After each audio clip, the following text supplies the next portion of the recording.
High-speed rail is about a lot of things. We're bringing jobs here to the Central Valley, we're bringing economic opportunity, and we're bringing rain to the Central Valley here too.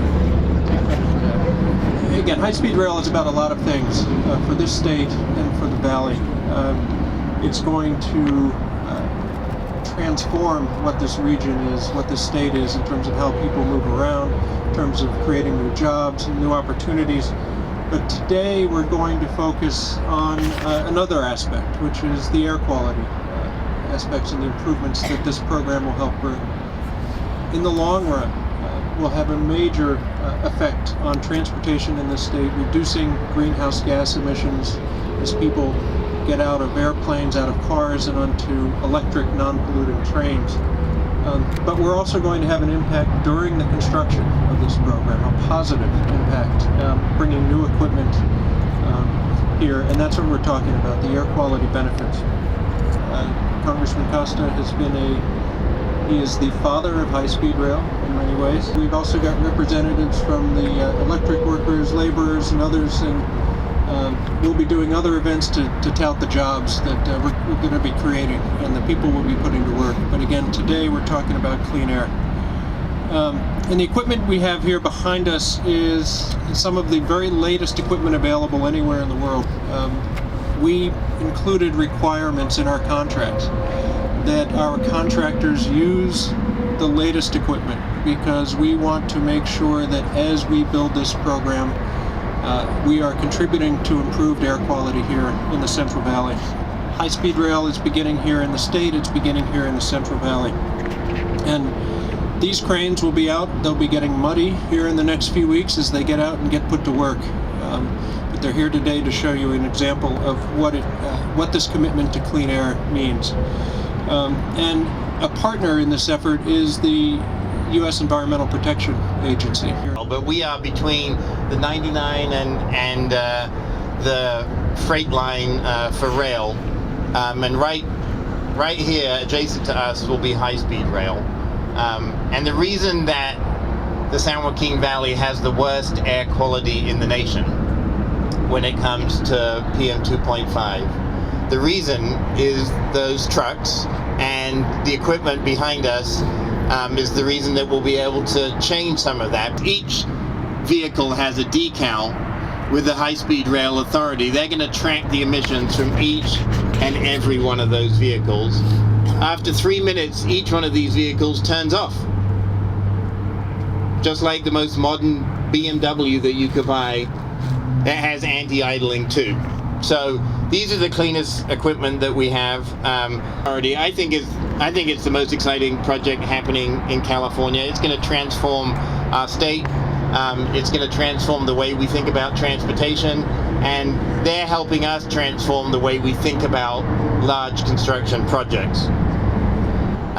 It will avoid premature mortality of 12,000 people nationwide simply by tightening the controls, doing the things that these guys are doing ahead of the curve. They're saying, we don't want to wait for that fleet turnover in this equipment. We want to do it right now. The rule will save nationally $80 billion in health costs. And often people say, well, doesn't it cost more?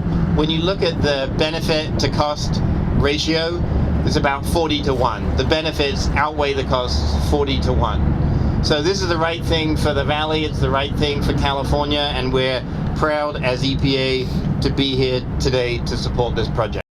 High-speed rail is, in the end, about a lot more than equipment. It's about a lot more than trains or tracks. It's about the broader impacts that this will have on the state as a whole and on the development of communities around the Valley and around the state. And one of the ways we're working to make sure that we see the maximum benefit is by addressing issues like housing and local transportation, as well as building the high-speed rail system. California's state highway system is so expansive that it would wrap twice around the world if it was laid out in a single lane.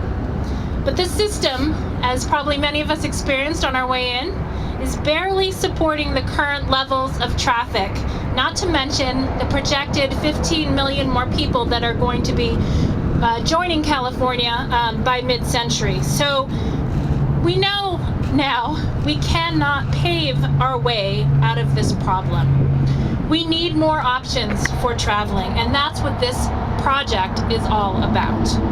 By 2029, the high-speed rail system will run from San Francisco to Los Angeles in under 3 hours. This first initial operating segment here in the valley, these cranes behind me will construct, will entice even more riders to join the approximately about 1 million annual riders that are already taking rail in the Central Valley today. And meanwhile, quality of life improves when people can travel without grueling car commutes or suffering hours of delay at airport terminals. That's why air travel fell 1/3 between Barcelona and Madrid after high-speed rail service launched in Spain. Starting in 2030, we'll also see about 100 fewer airline flights here in California daily as travelers shift to high-speed rail. By 2040, California will also reduce vehicle miles traveled by about 10 million miles daily. So that's for you, less time stuck in traffic, more time relaxing, working, and actually enjoying travel again. We are building high-speed rail in a way that is sustainable and environmentally responsible. The 30,000 metric tons of CO2 generated during construction from Madero to Fresno will be offset by planting thousands of new trees and embracing cleaner construction equipment, like that which is being used in the demolition work right now. So, in conclusion, cleaner, greener construction equipment demonstrates a commitment to building high-speed rail in a way that protects air quality and helps reduce carbon emissions.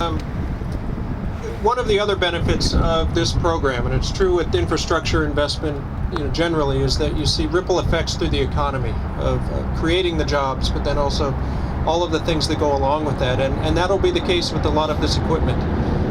Much of the equipment, as this program moves forward, will be purchased from suppliers here in California, here in the Valley.